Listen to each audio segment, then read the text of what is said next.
নজর রাখবো পরবর্তী সংবাদে। দীর্ঘ 15 বছর যাবৎ মান্দাই বিধানসভা এলাকার রাস্তার এক প্রকার বেহাল দশা এবং স্থানীয় বাসিন্দারা এই মুহূর্তে বিধায়িকা স্বপ্না দেববর্মার দিকে অভিযোগের আঙুল তুলছে, কেননা তিনি সেই বিষয়ে নাকি নজর দিচ্ছেন না, এমনটাই অভিযোগ আজকে তুলেছেন এলাকার বিধায়িকা স্বপ্না দেববর্মার বিরুদ্ধে। এবং হাবিলদার পাড়া, সেই সঙ্গে রয়েছে মান্দাই বিধানসভার বীরবল পাড়া, রয়েছে কৃষক ওআইসিকা পাড়া থেকে রামচন্দ্রনগর হয়ে রাস্তাটি বণিক্য চৌমুহনী রানীর বাজার আগরতলায় যাওয়া যায়।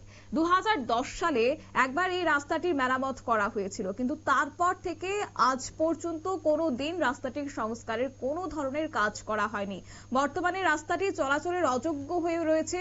মোট 7 কিলোমিটার দৈর্ঘ্যের রাস্তাটির মধ্যে পিচ উঠে গিয়েছে, ছোট বড় গর্তের সৃষ্টি হয়েছে, অনেক জায়গায় রাস্তার মডেলিং উঠে গেছে, ম্যাটেলিং উঠে গেছে এবং এখন শুখা মৌসুম যেহেতু, তাই সেক্ষেত্রে অনেকটাই কষ্ট হচ্ছে যাতায়াতে এবং বিশেষ করে বর্ষা এলে ভীষণ অসুবিধার সম্মুখীন হতে হয়। বিভিন্ন জায়গাতে জল জমে যায়। একমাত্র এই রাস্তাটি দিয়েই বিভিন্ন পাহাড়ি এলাকার জনসাধারণরা তাদের দ্বিচক্র যান, প্রাইভেট গাড়ি এবং বিভিন্ন পাহাড়ি এলাকার সিন্ডিকেটর ছোট বড় যানবাহনগুলি যাতায়াত করে, কিন্তু সেক্ষেত্রে যানবাহন চলাচলে অনেকটা অসুবিধার সম্মুখীন হতে হয়। প্রায় প্রতিদিন সহস্রাধিক যানবাহন এই রাস্তা দিয়ে চলাচল করে এবং একই সঙ্গে স্কুল কলেজের পড়ুয়ারা পর্যন্ত এই রাস্তা দিয়ে যেতে এক প্রকার কার্যত তাদের জীবনের ঝুঁকি নিয়ে যেতে হয় বলেই কিন্তু তারা আজকে ক্ষোভ জানিয়েছে। তবে আজকের এই বিষয়কে কেন্দ্র করে বীরবল বাড়ি এলাকার বাসিন্দা স্বপন দেববর্মা কি জানিয়েছেন তিনি শুনুন। কমসে কম 2010-এর রিপেয়ারিং হয়েছিল, তারপরে রাস্তাটা তখন থেকে একদম বেহাল অবস্থা। কারণ এই রাস্তা লোকজন হাবিলার বাড়ি, লেফুঙ্গা, বিবল বাড়ি, কিষং এই রাস্তা দিয়ে আমরা চলাফেরা আসা যাওয়া করে। তো এই রাস্তা খারাপের কারণে আমরা আইতে যাইতে খুব অসুবিধা হয়। কারণ স্কুল আমার নিজের বাচ্চা স্কুল পড়ে কারমেল ইংলিশ মিডিয়াম বনকচমনি, আমার গ্রাম আছে বিবল বাড়ি। আগে বনকচমনি যাইতে মনে করো 10 মিনিট লাগে, এখন আধা ঘন্টার মতো টাইমটা অ্যাডভান্স আমরা বাড়ি থেকে আউন লাগে। তো এই রাস্তার এটা হচ্ছে রামচন্দ্রনগর মান্দাই কনস্টিটিউশন এরিয়া করে।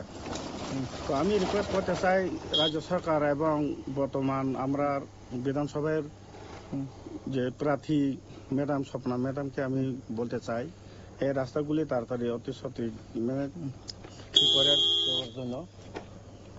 কারণ আমরা এই রাস্তার দৈনন্দিন আপনারই দেখেন কতলা গাড়ি আইয়া কতলা বাইক যায়, মানে মিনিমাম হাজার হাজার মানুষ এই রাস্তা দিয়ে আসা যাওয়া করে। এমন করে অসুবিধা হচ্ছে, মানে তাড়াতাড়ি করে দিলে আমার ব্যক্তিগতভাবে আমরা জনসাধারণের মধ্যে ভালো হইবে এরকম সুযোগ সুবিধা। স্কুল কলেজ অফিস কাছারি হাসপাতাল কি কোন রাস্তা দিয়ে আসা যাওয়া করে আপনারা? এই রাস্তা দিয়ে যত কিছু তো একটু পরে তো গ্যাস লেকে নিজের মিসেসে লোন লাগে, একলা যাওয়া যায় না, এমন অবস্থা। কোনো সময় বাইট আটকে যায়, এটা তো একদম এই রাস্তা মানে একদম বেহাল অবস্থা। এই রাস্তা কইতে কই যায়?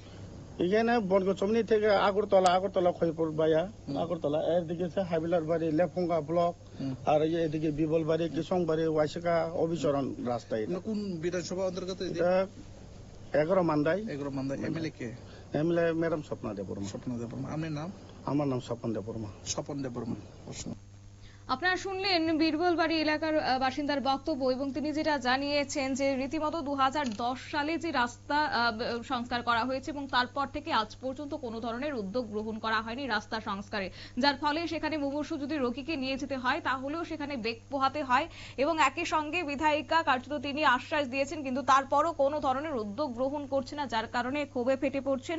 এবং একই সঙ্গে এই মুহূর্তে তিনি দাবি রাখছেন যে রাজ্য সরকার, এডিসি প্রশাসন যেন এই রাস্তাটির সংস্কারের কাজে উদ্যোগ গ্রহণ করে, এমনটাই আজকে সংবাদ মাধ্যমের সামনে তুলে ধরলেন সংশ্লিষ্ট ব্যক্তি। নিয়ে নিচ্ছে ছোট্ট একটি বিজ্ঞাপন বিরতির সঙ্গে থাকুন।